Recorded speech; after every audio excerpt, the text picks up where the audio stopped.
Bonjour à tous et bienvenue sur la chaîne Idées de droite. Et aujourd'hui, je vais vous poser une question très simple. À quoi ça sert d'être propriétaire aujourd'hui en France en 2024, puisque tous les signaux vous indiquent qu'il ne faut pas être propriétaire?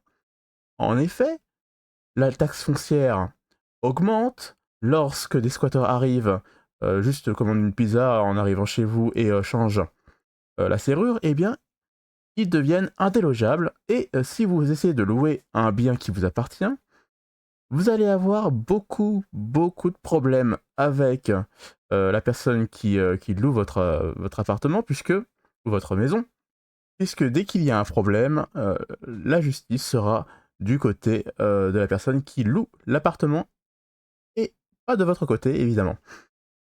Et aujourd'hui, nous allons voir un petit reportage donc d'une femme qui est propriétaire d'un immeuble en Seine-Saint-Denis, un très bel endroit. Je vous conseille d'y aller au moins une fois dans votre vie, vous allez voir, vous n'allez pas être déçus.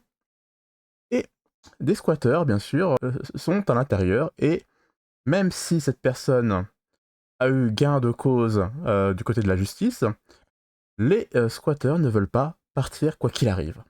Allez, c'est parti. Là, on va arriver devant le bâtiment dont je suis propriétaire. C'est une femme désemparée que nous retrouvons devant chez elle.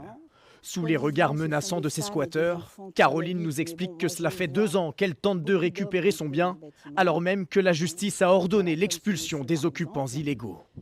Je fais tout ce qu'il faut faire dans les règles, dans ce qu'on m'a dit de faire.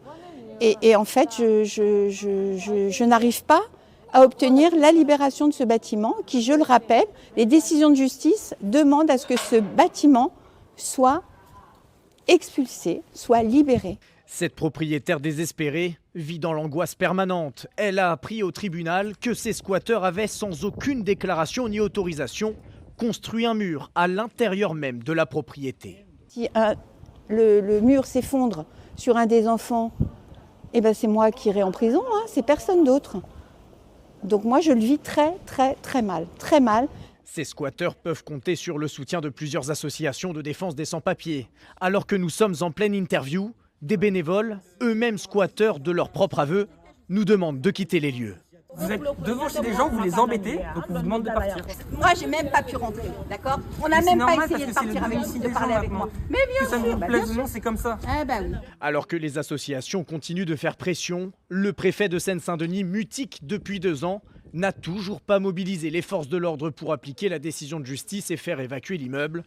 Caroline continue alors de payer toutes les charges et l'eau des squatteurs. Non, tu n'as pas le droit de faire. Tu as le droit. Non, j'ai mon devoir de me défendre. Tu n'as pas le droit de me tuer. Les 50 occupants illégaux présents depuis le 12 juin 2022 n'ont pas voulu s'exprimer à notre micro.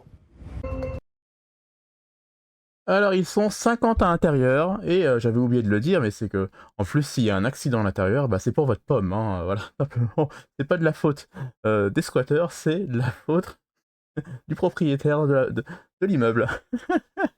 On va devenir fou en France, donc je vous l'ai dit, tous les signaux sont dans le rouge, quoi qu'il arrive.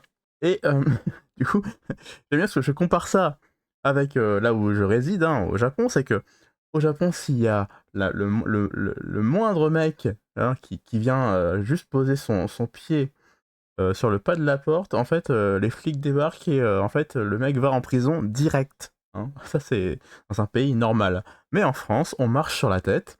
En plus, les gauchistes, ils viennent mettre leur gros doigt dégueulasse à l'intérieur pour aider encore plus de migrants.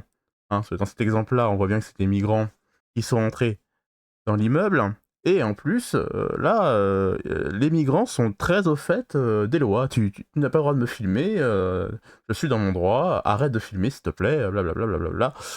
Bref, si vous avez des informations complémentaires à apporter à la vidéo, ou si vous voulez juste donner votre avis, eh bien allez-y, je vous écoute, je vous lis. Et si vous voulez m'aider, eh bien laissez un petit j'aime, ça aide le référencement de la vidéo, ça me fait plaisir, et ça m'encourage pour la suite. Et en tout cas, je vous dis à la prochaine vidéo. Ciao!